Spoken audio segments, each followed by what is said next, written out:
Good morning, good afternoon, good evening. Welcome to this episode of Trade Winds. We're going to talk about US-China trade relation, a quite topical subject. My name is Cecilia Malmström. I'm a senior fellow at the Peterson Institute for International Economics in Washington. And I think that nobody on the planet have missed that there were elections in the US a couple of weeks ago and that Donald Trump will return as president. He will become the 47th president as from January next year. During the campaign, but also the last 8-10 years, China has been a very frequent topic in the political debate in the US. And President Trump, as president and also as candidate and probably as future president, has promised tougher tariffs and tougher language on China and tougher policies. There has been a bipartisan agreement that competition on EVs and other sensitive commodities from China needs to be stopped by high tariffs, import restrictions, etc. And similarly, there's been export restrictions on quite a lot of materials and goods from China. Donald Trump made tariffs a big part of his presidential campaign, promising or threatening to impose tariffs across the board of 10 to 20% on the whole world and at least 60% on China. There are already severe investment scrutiny procedures vis-à-vis China, and it is likely that the pressure on third countries to become tougher on China will also increase. At the same time, the United States, like many other countries, are highly dependent on rare earth and critical minerals, most of the global supply owned, processed, or extracted by China. So what can we expect the coming years? And how will China react? What will be the consequences for the bilateral relations, but also on global trade as a whole? Can we avoid a global trade war? These are some of the questions we will discuss today, and I have two very qualified guests who will help us understand. A warm welcome to Mary E. Lovely, who is Anthony M. Solomon Senior Fellow at the Peterson Institute for International Economics, and a very warm welcome to Tai Wang, who is Managing Director, Chief China Economist, and Head of Asia Economic Research at UBS Investment Bank, and I think you're joining us from Hong Kong. So thank you both for joining. Let's start a little bit with the background. Mary, can you give us an overview of what President-elect Donald Trump has threatened or promised to do when it comes to China and trade? Yes, well, he has at various points mentioned different numbers and different schemes, but the direction of travel is very clear, which is that his administration will be focused on decreasing U.S. economic interaction with China. And I use those words, economic interactions, because we're going to see this forced decoupling, I think, on a number of different stages. The first one, and the one that everybody's paid a lot of attention to, is his promise as tariff man in chief to increase tariffs on China to what he says is a flat 60. So 60% across the board. At one point, he even mentioned 100%. So, you know, where it actually settles, we don't know, but we are bracing for higher tariffs on goods from China. And we expect that he will be able to do that, probably relying on authority under Section 301, which is the basis for the original trade war, allowing him to act very quickly on that. Then we have investment flows, which, as you mentioned, are subject to both inward screening and now some modest amount of outward screening. We could see those forms of screening or restrictions increasing. Some members of his team are suggesting that we need a tax on capital inflows to reduce trade deficits with particular countries, and this could clearly impact China. The third way I look for is more sanctions on Chinese companies. Everybody, I think, is aware of the export controls that President Biden placed on sales of advanced semiconductors and semiconductor equipment to China. At the same time, there are an enormous number of companies with which the US can't do most types of business except when they're given special licenses. And under President Trump, over about 400 Chinese companies were added to these lists. Under President Biden, another 400. They sanctioned almost exactly the same number of Chinese companies, some of it related to human rights, fentanyl, but also the war in Ukraine. So we might expect to see more of those sanctions, although the reason for them might change under President Trump.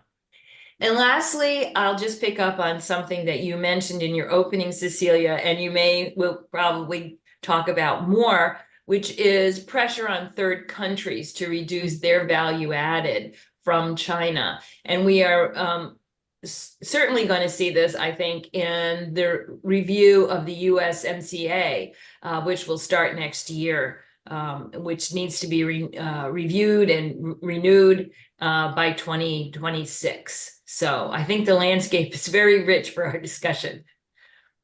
That's quite a menu. Thank you very much. We'll come into details later. So in China, of course, people are following this very closely. What have been the initial comments or reactions to all these threats? Well, there hasn't been much official comment. So President Xi congratulated President Trump on November 7th after the election result was declared, and reiterate China's desire to work with the U.S. On the basis of the usual mutual respect, peaceful coexistence, win-win economic cooperation, and so on and so forth. There's no specific comments on the trade agenda because it has not been officially announced. It was campaign talk. President Xi did meet with President Biden in Peru, and there I think he stressed about future cooperation, climate change, economics, and so on, and manage the competition, engage in dialogue. So basically, I think kind of sending some signal, supposedly, to the upcoming new president. Minister of Foreign Affairs did comment when people asked about Mnuchin's, talk about raising tariff, and basically their comment is trade war has no winner, right? So that's the Chinese official attitude. I think everybody is nervously waiting for what's to come. We have done in UBS, we have done surveys, CFO surveys, and especially of everybody, but including manufacturers that has high exposure to exports in general. So basically, our finding is more than 90% of these companies expect that if Trump is elected, now Trump is elected, but our survey was done before the election result, that if he's elected, more than 90% think that he will raise tariffs. Okay, so there's quite a lot on the menu, but if we decompose that, what do you think, Mary, based on the different personalities who will be included in the cabinet, knowing that they're not confirmed, of course, but can we draw any conclusions of what will he start with? What will be sort of the gameplay? Will it smash all of it at the same time, or will it be more gradual? Or what do you think? What's the prognosis? Give us your best guess. Well, just looking at the trade authority, I think most folks would think he's going to move quickest or most quickly on China. And we've had some unsubstantiated reports that, in fact, the text for the administrative order is already has been drafted. So they're at least giving out signals that they're ready to go on day one. Whether that is true or not remains to be seen. So we expect that to happen quite quickly. But you asked whether they'll do it all at once. It's actually a very complicated program. In that it involves also action on the fiscal side, that is tax cuts. And this is something that I think is a little bit hidden, except to those that are paying attention for their own purposes. So, for example, we have people who are worried about the large and growing U.S. Trade deficit and link it to the government budget deficit. Argue we need more revenue. President Trump is intent on cutting taxes, not raising taxes. And he has explicitly stated that new tariff revenue will help to replace the revenue that he loses by cutting tariffs. That also feeds into the belief from some companies that they will be compensated for the extra costs that they are going to incur from operating in the United States, or being subject to these high tariffs on everything they buy. Not to mention, and it's often not mentioned, the fact that US companies may face, or almost likely will face, retaliation and lower foreign market access. So tax cuts would be their compensation. Some people talk about tax cuts for ordinary households as compensation for the higher prices that they will have to pay.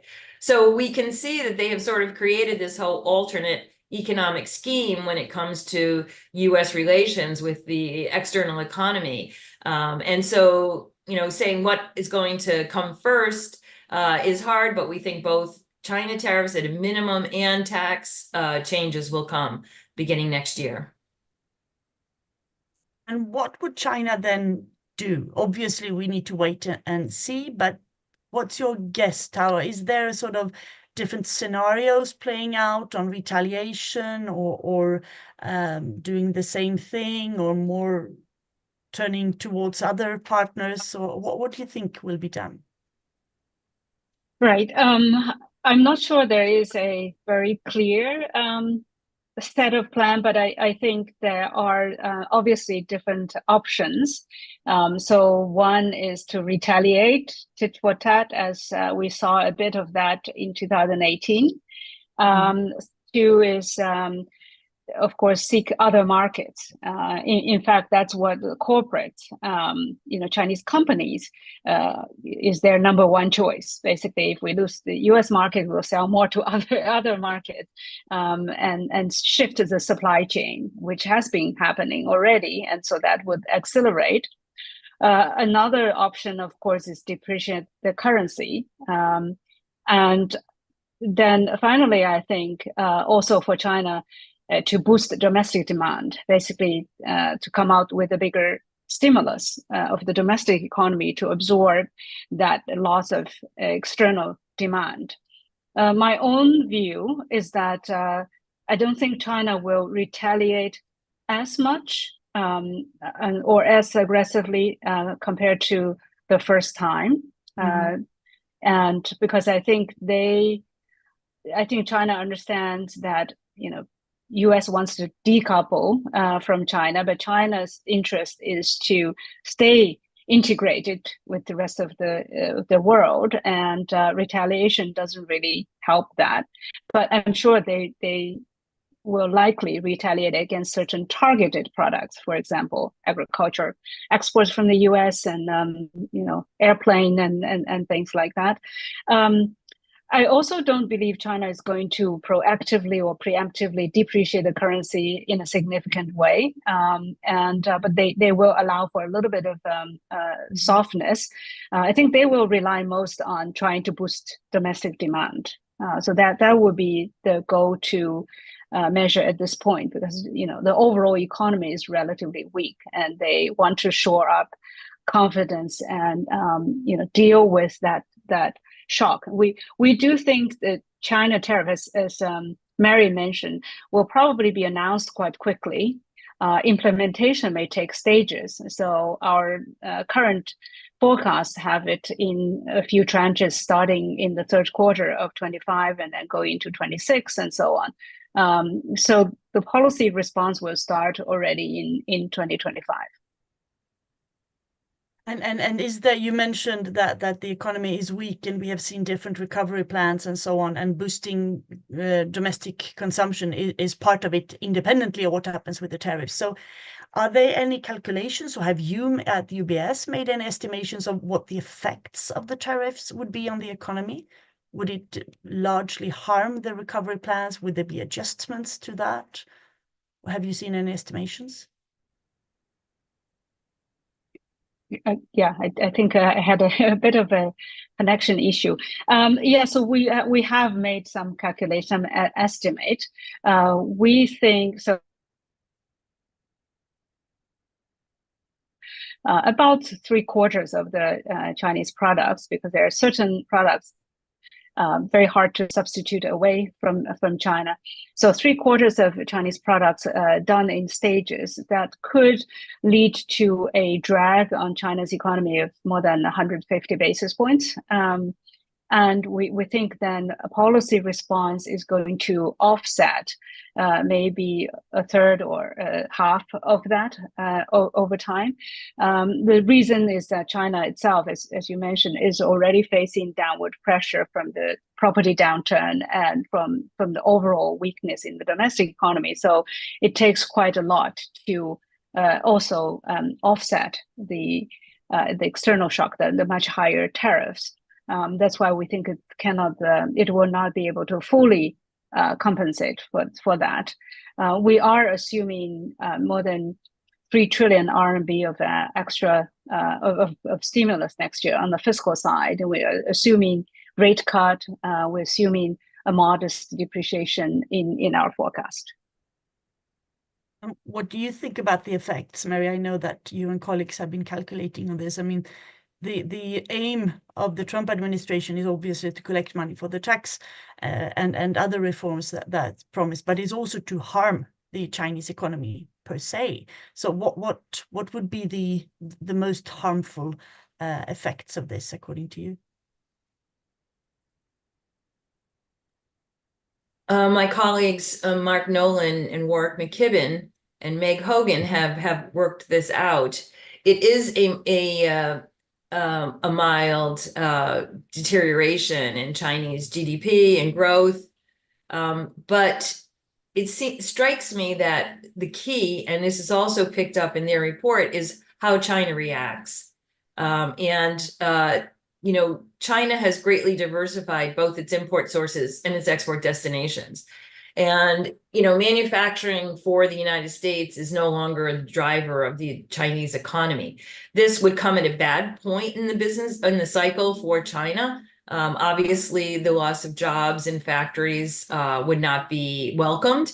But I think it's something that can be handled, addressed, particularly if China is willing to use more aggressive fiscal policy. So we have seen, I think, estimates that are similar to Tao's. But I do want to stress that it really depends on China's response. I would also note that China has been quite successful in changing its export destinations to make itself less vulnerable. So, and this was given a huge boost by the first trade war. So we saw China's exports to advanced economies fall once the worst part of the pandemic was over, and its exports to particularly middle-income countries rising. And we see Chinese making investments. For example, the large Chinese invested port that opened just this month in Peru is a sign of its increasing ability to reach alternative markets. So China's overall share of global manufactured goods exports hasn't changed throughout this period. And that suggests that they are finding new markets. Now, that doesn't mean that there doesn't come with pain for Chinese companies. Obviously, it does. You don't just turn around and sell to the next guy in line. You have to find the next guy in line. You have to create contracts with those if you're selling intermediate goods, which is what China does. It makes a lot of parts that go into other things. It hooks into value chains, and that those types of rearrangements take time. But again, just to echo Tao, those changes have already been underway. This will accelerate it. But unlike in 2017, I think we're not being caught completely unaware here. We've known this was an issue. Supply chains executives, Chinese entrepreneurs, and company owners have known this is an issue. And the adjustments are already underway. Is there an explicit strategy, as far as you're aware, Tao, on how to continue this diversification? China has been quite active in trying to have regional trade agreement and RCEP, and has applied for membership in CPTPP. China is also very active in BRICS. It's not a trade agreement, obviously, but it's a group of like-minded. Is that something that could continue while diversifying to find new markets? Yes, I think China has been very proactive and tried to open Chinese market, but also try to engage in trade, agreement, regional trade agreement. And you mentioned BRICS. Of course, it's a loose association, but China has also been quite active in the BRI, right, Belt and Road Initiative. It's a long game, and its objective in these associations changes over time, but that closer links with other countries, the rest of the world, does help increase China's investment and export and trade in general with these locations as well. So I think basically the government has been very supportive of companies going out, but it's not a specific grand strategy or plan per se, because most of China's exports are done by actually private enterprises, and also a lot by foreign joint ventures. The state-owned companies count for a very small share of that. So it's not a national China Inc. plan. It's more that the companies looking to survive. They want to sell. They want to be able to continue to export. So they are very innovative in finding markets, actually looking for opportunities everywhere, right? So in Africa, in Latin, in Middle East, in Eastern Europe, Mexico, and so on, wherever they see opportunity and less, I guess, obstacle, then they will go. And the government has been supportive in terms of various policies and also allowing some capital to leave. So even though China has tight controls on outflows, we are seeing quite significant outbound foreign investment from China. I think this year is going to reach more than $200 billion. And this is where the rest. Sorry, no, Mary. I was just going to pick up on what Tao said. I think this is really important and something for us all to watch. It is the sign that China is seeking new markets, making those investments, and becoming more important players in all these other countries. If we think about what's happening for third countries looking at the United States, we haven't really talked much about President Trump's promised 10 to 20% on the rest of the world. And I think the message that the rest of the world is getting is that President Biden might have at least given lip service to friendshoring, President Trump, really, that's not in his wheelhouse. He wants reshoring. He wants it on investment in the United States. For a lot of countries, that reads, they don't want our exports. And in fact, that is exactly the message that's being sent. So what do? Well, China says, we're here, we're open. Yes, our market may be, our economy may be a little bit weak now, but we're the very large economy, we're going to grow. Be part of what we want to do. This would be exacerbated, of course, if the US goes ahead and follows what some people want, which is to revoke permanent normal trade relations with China. Then the US would be sending a gigantic message to the rest of the world that we're really no longer in the same club, even though it's not pulling itself out of WTO. It's a big sign that it doesn't want to play the same game. Yes, we should explore this, obviously, because I'm sitting in Europe now, and we are also trying to figure out what he's going to do, preparing for different scenarios. What does 10% mean? What does 20% mean? What does 60% on China mean for the rest of us as well? And you were talking about putting pressure on Mexico and Canada in the USMCA revision, and China is trying to find new friends and allies as well, because this is obviously becoming a global thing. But I saw that legislation again has been proposed in the Senate to revoke China's most favored nation status in the WTO. And this will, of course, have effects not only on US-China, but of the rest of the world as well, as you said. So can this even be done? And how? And what will it mean? If you start, Mary. Well, I think it can be done. I mean, especially because as it looks like now, he'll have a Republican House and a Republican Senate. So I think it can be done.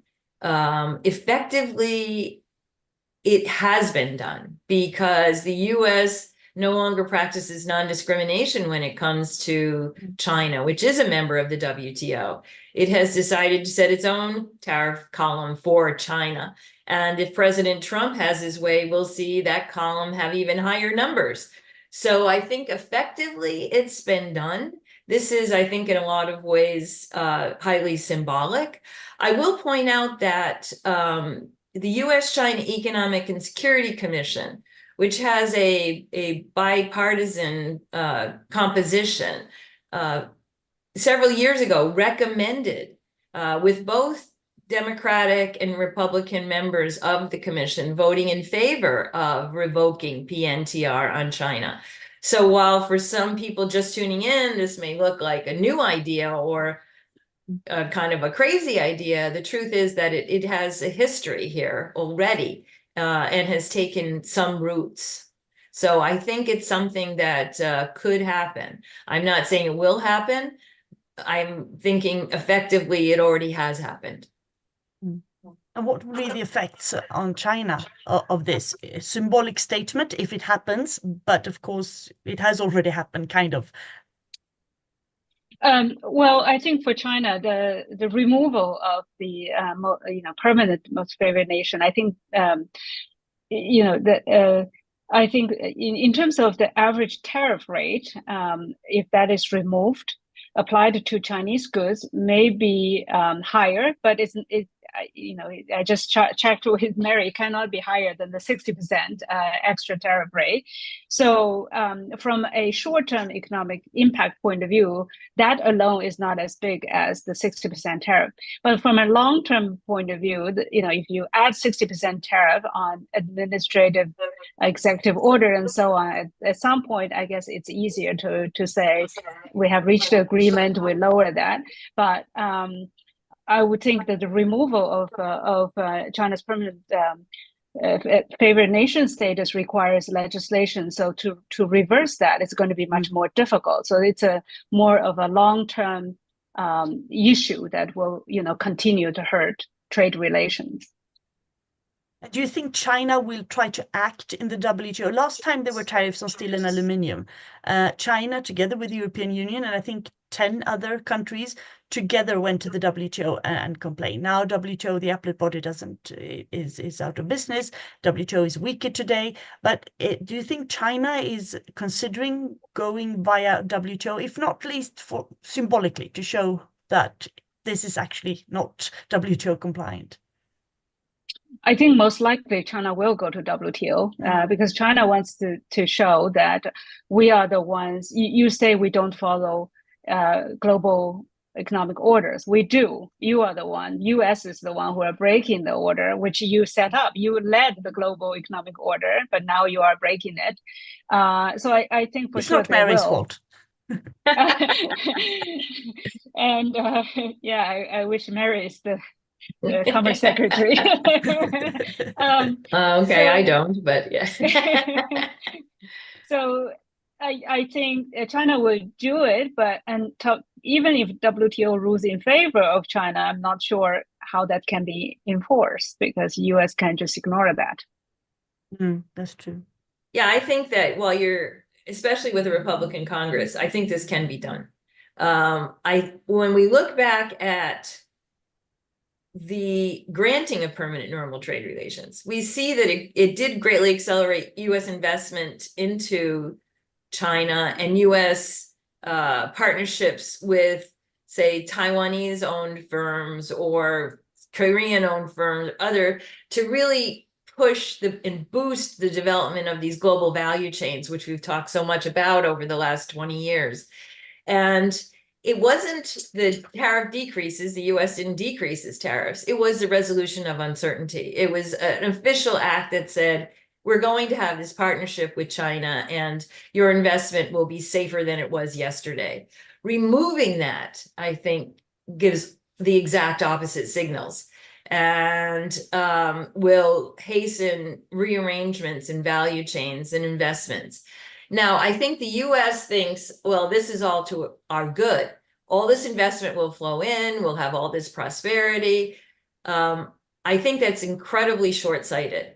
The rest of the world will continue to do business with China. They will receive Chinese investment, particularly with the U.S. In the next 4 years, turning its back on the energy transition. other countries which can't afford to do that because they see the climate damage already affecting their economies. We would too if we opened our eyes to it. I think that they will say, we need to be in partnership with China. The US is going its own way, and that includes barriers to us. So I think there is, if China plays its hand well, I think there is clearly a way in which neither side wins. We know that moving away from quite open, not fully open borders is going to be costly. But I think it'll be much more costly for the United States in the long run than it is for China. Is this the Chinese strategy, Tal? The Chinese strategy, I think, of course, in the short term, is to wait out and to have to deal in respond to the U.S. tariff hike, and it's not going to be easy. It's going to be a pretty significant negative shock. But over the long run, I think China does still see its own economic future to be with the rest of the world, and I think in terms of energy transition as well, it's not just itself will benefit, but also as a way to continue to stay competitive globally, and see itself, of course, doesn't have fossil fuel. It's the biggest net importer of fossil fuel, and the pollution problem was pretty harmful before. So from all aspects, right? This is in China's interest. So with or without US, China will push ahead on that energy transition, and I think then also try to find a common ground with the other parts of the world. I think China would be wise to seek to improve economic relations with Europe specifically, because there are a lot of things in common, and the economies are complementary. Of course, China is exporting more to emerging markets, but often emerging markets could potentially become protectionist, a bit worried about the cheap products coming from China as well. So it's a strategy, but it's really a strategy for survival and for development. The EU-China trade relationship is, of course, also full with different tensions and tariffs and so on. But I think there is a general agreement among at least most politicians in Europe that when it comes to the energy transition and the green transition in general, there is a need to cooperate China and the EU and continue that cooperation. Don't you think, is there anybody, Mary, in the Trump entourage or around him who sees that this trying to push allies to be tougher and tougher on China could actually have the adverse effect that people are turning away from the US and saying that, okay, let's find ways to cooperate where we can. Yes, we have our tensions, but in certain areas we can cooperate, and that this will also affect the US negatively. I don't think this is an entourage where a lot of disagreement is aired, at least not now. Obviously, central to his coalition lately has been Elon Musk, who, of course, has been a major player in the transition to EVs, and a player in the Chinese EV market, importantly. What he is saying is that basically he supports what the President Trump is doing on tariffs. So, a completely walled off market for Tesla in the United States might be very convenient for him, because he does not have to compete with BYD here in a large market. The other parts of the agenda, which will greatly slow down EV adoption, such as revoking or nullifying parts of the Inflation Reduction Act, in particular, the user side subsidies, so money to help consumers transition to an electric vehicle, or investment in national system of chargers. These are going to really slow down. So I think even someone like Elon Musk is making a deal, in a sense, where he is going to benefit from, obviously, contracts for his other businesses, perhaps, or the tax cuts which are coming. So yeah, we look at this one sphere and say, hey, does this make any sense? I think you have to look at it as part of this broader package that people are expecting to flow. So in terms of cooperation in other areas, I am not particularly hopeful because we saw communication between the US government and the Chinese government really deteriorate under the first Trump administration. In particular, military to military communications were harmed. Communication at various other levels with, talk basically working through Robert Lighthizer and the USTR. So what President Biden had reestablished military to military communications, and of course, that's still a work in progress. Agency to agency communications, these are all at risk, I think. So I'm not that hopeful for cooperation with China. However, there's always a however with President-elect Trump. He has at one point said, oh, maybe I'll be open to investment from China in the EV sector. So, if there's some people, I think, still hope and maybe even expect that there's a deal coming. We waited a long time for it last time. We waited until January of 2020. And then, of course, it really didn't produce very much in terms of extra sales for it. So managed trade was the outcome. And I don't think there were many US businesses which were really all that happy with what happened that time. So I guess to sum up, Cecilia, I'm not terribly optimistic about cooperation. But at least there was a deal, including soya beans and some agricultural products. And Trump likes to portray himself as a big deal maker.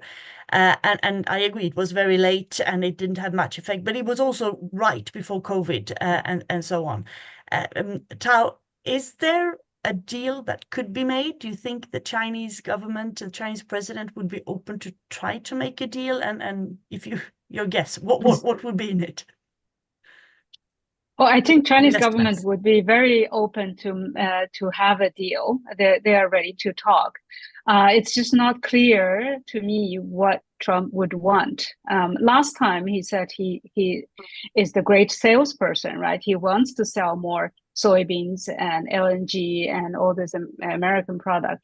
Right now, as Mary said, he seemed to want something different. He wants the fiscal revenue from tariffs. And he wants to bring manufacturing back to the US. So the only thing I can think of is, indeed, China would be happy to invest in the US, but I'm not sure the general environment is a welcoming one. Even if Trump says so, there will be plenty of people say we can't trust Chinese investment, Chinese ownership, and so on.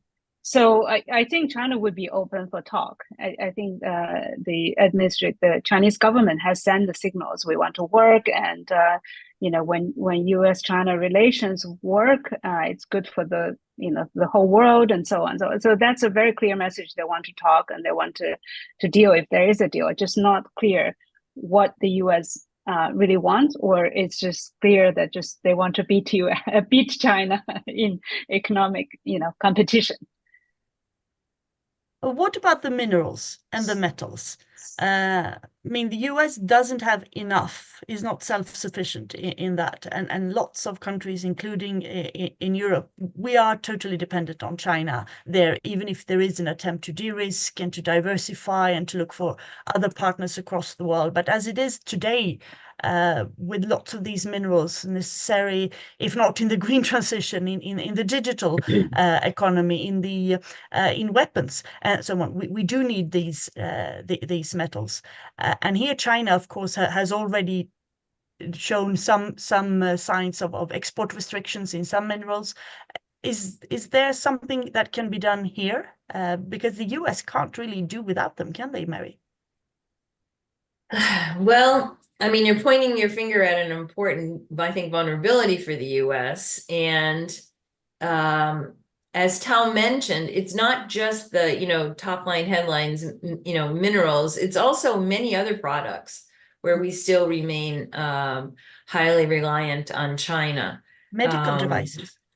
Yeah, pharmaceuticals, so chemicals, sorry, yes. the broader chemicals, obviously electronics.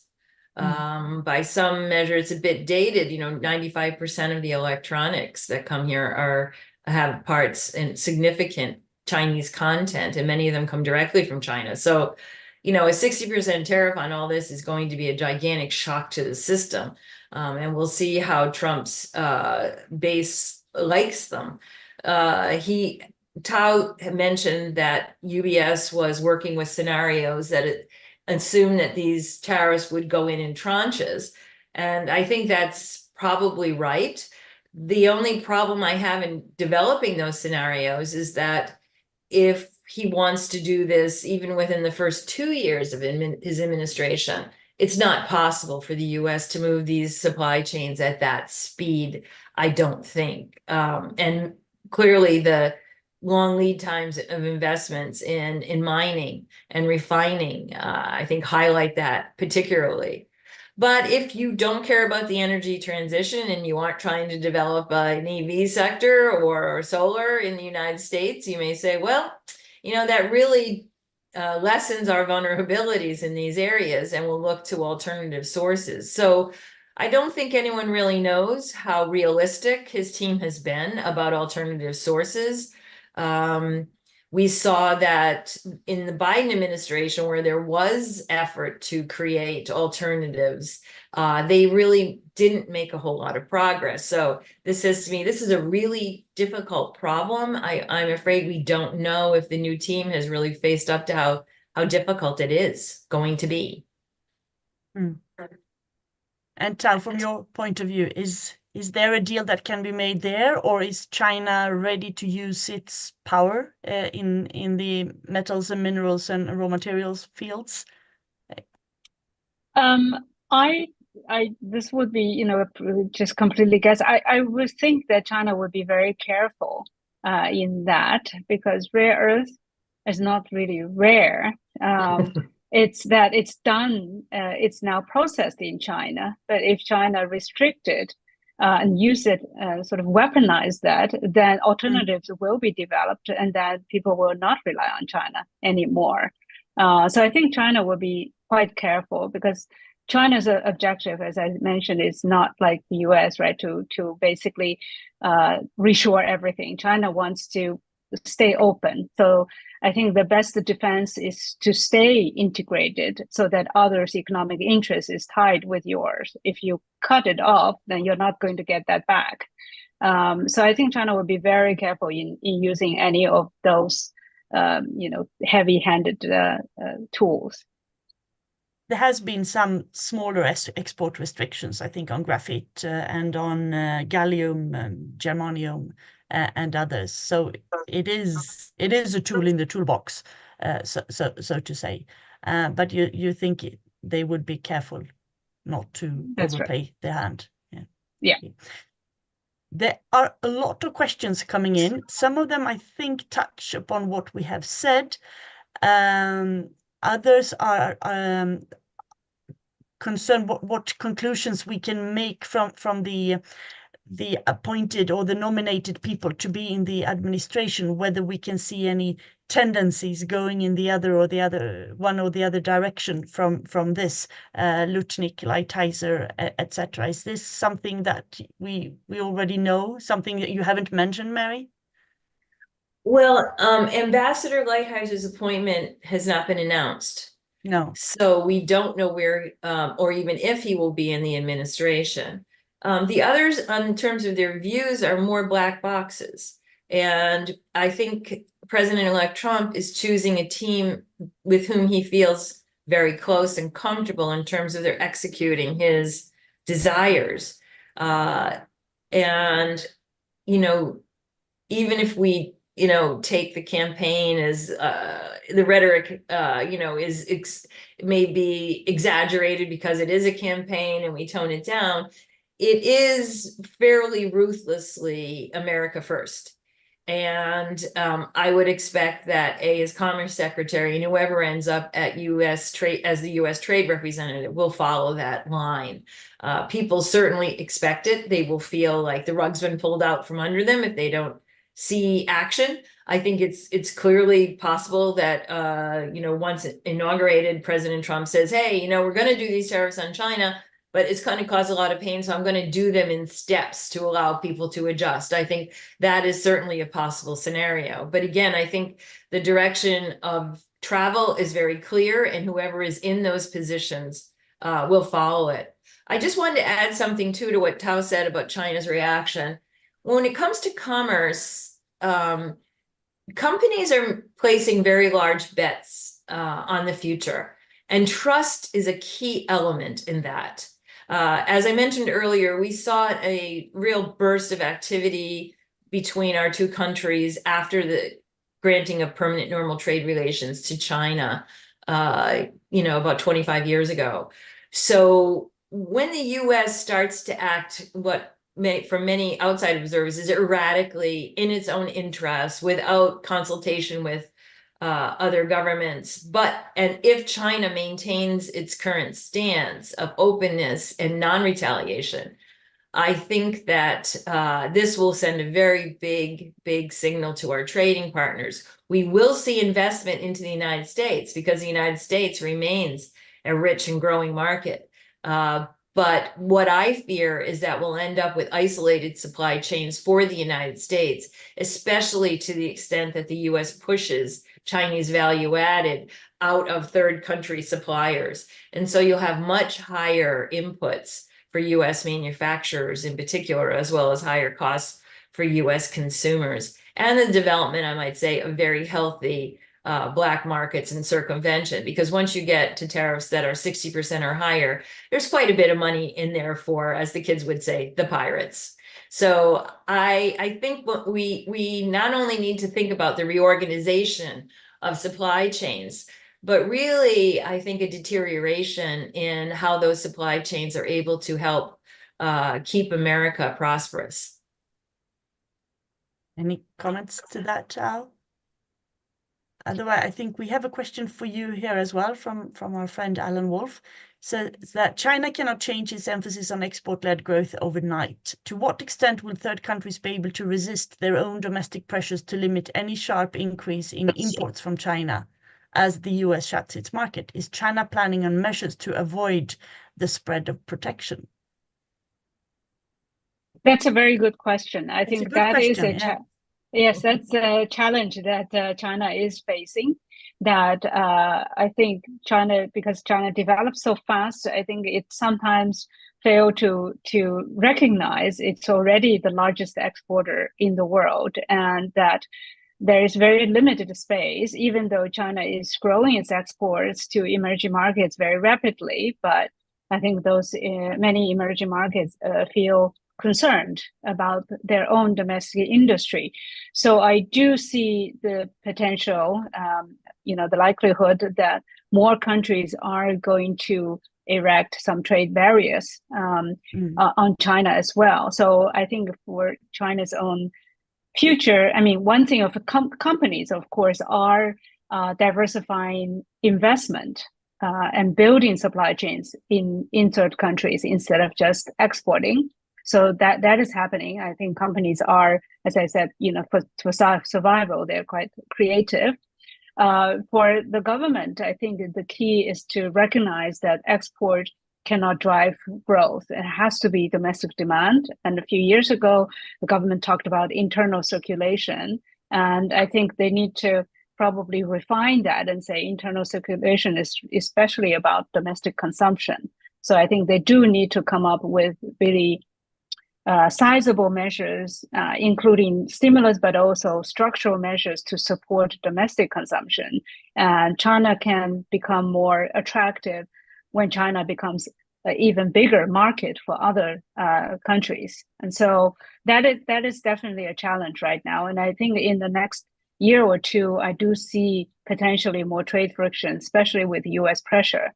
But also the fact with higher US tariff, it's going to, as I mentioned, the company's number one choice is sell more to other markets. That means the other markets are going to face, even more cheap, Chinese products coming their way. So there's going to be tension there. So in the next couple of years, I think this is going to be quite difficult that China has to grapple with and change its own policy focus. And maybe what concretely can the US demand or put pressure on third countries to do vis-a-vis China? Well, I think the country that's most in the crosshairs is Mexico. There's a natural vehicle for these to occur. People that I've talked to who speak with the Trump folks expect that this will be a key issue. I think many folks may think that the USMCA has rules of origin on all products when it doesn't. It's mainly on textiles and on autos. And I think people are asking, why can't we extend those rules of origin much more broadly? So it's a bit of a scary vision in that this could extend to other FTAs, at least to start. I don't know where it ends. I find the level of misunderstanding on this issue quite prominent. But in any case, I think we will see it be at a key issue in the USMCA review. Lots of questions keeps coming in, and many of them you've already addressed. One I think is more to you, Tai. It's concerning Chinese investment, and it's actually not from me, but it happened. What do you think happens to Volvo and Polestar manufacturing in the US with the commerce rule on connected vehicles? This has already entered into force, so this is not something Trump will do, right? It has to do with the software in cars, right? Is Sorry, this something? What will happen with the Volvo and Polestar manufacturing in the US with the commerce rules on connected vehicles? Do you think this can continue? I'm not sure. That I know the answer. I think I suppose they will face some challenge, but if they're already operating in the US, I guess they will have legal means to appeal, but I'm not very knowledgeable about the specifics. No, this is indeed hard to know, indeed. Mary, do you think the Trump administration will actually bother to withdraw from WTO or just ignore it? Yeah, on the connected vehicles, I don't think it has entered into force yet. I think we're still in a comment phase. And I just want to say, I think this is an ominous bill because it has wider implications. It basically says you can't have Chinese parts and things that are connected to the internet. But here it's connected vehicles. But of course, almost any vehicle is connected to the internet today. So I have an ordinary combustion engine vehicle. It's connected. My refrigerator is connected. My stove is connected. Do they have Chinese parts? Sure. They must have, they all do. Inexpensive, cheap Chinese chips or other parts of American designed and name brand modems, for example, might have Chinese parts. So this is something which we have been aware of and have basically trying to lift a flag on. How far does this type of decoupling go? Unfortunately, it has the mantle of national security. And I say unfortunately because then I think it's very hard to do kind of a cost benefit analysis on how far these types of policies need to go. So to the person who added the question, I think it's an important question. How it will affect Volvo and Polestar is really unknown. This is all new territory. Just getting very quickly to your question about will we withdraw from the WTO, I don't see that as a key concern for this administration. It's not something that, to my knowledge, President Trump has promised his supporters. I think it's more just a thumb your nose at the WTO rather than, take your flag and go home. So I don't expect that. It doesn't mean it's not possible, but I don't expect it.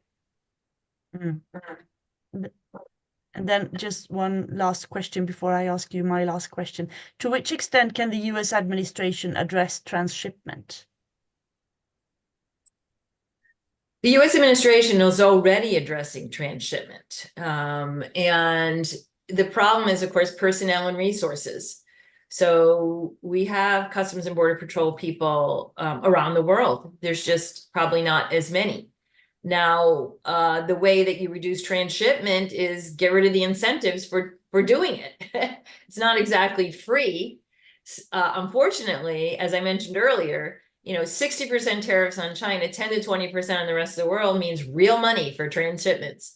So we're moving in the opposite direction at the same time that the incoming administration is talking about reducing the federal workforce.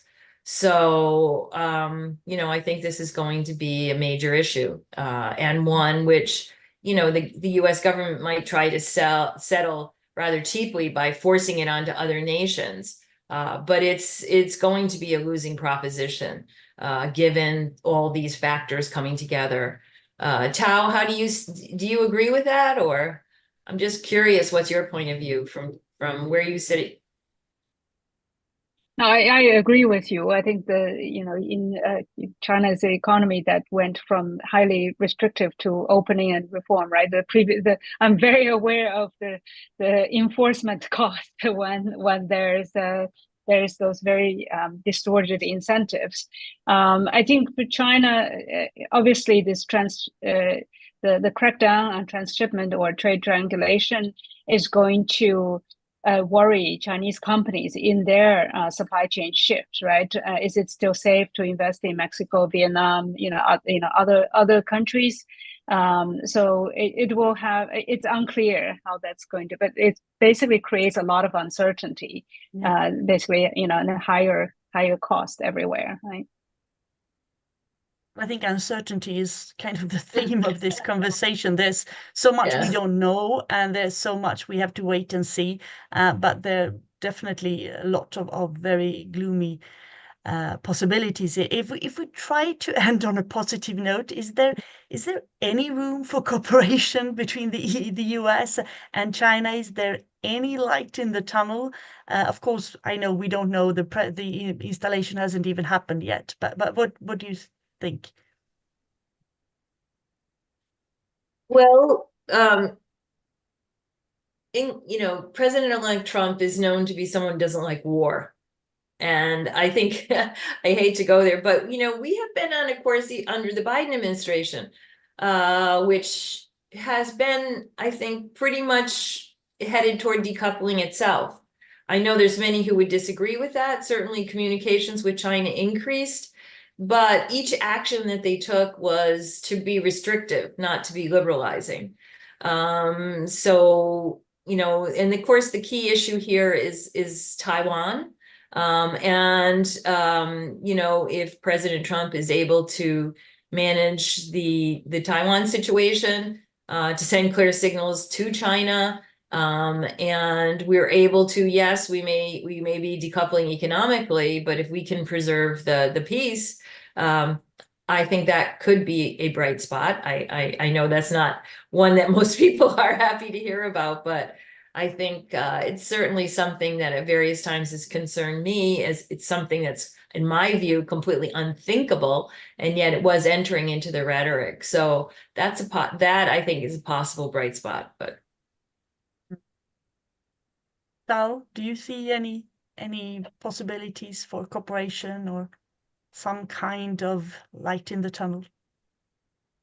Right. Yeah. So it's hard to find, but I have to agree with Mary there. So in terms of managing regional conflict, for example, the Korean Peninsula, and also managing nuclear proliferation around the world, China and US can definitely cooperate. I don't know what the Trump administration's attitude towards that is, but I mean, if the US is interested in that, I think that's where there's potential to work together.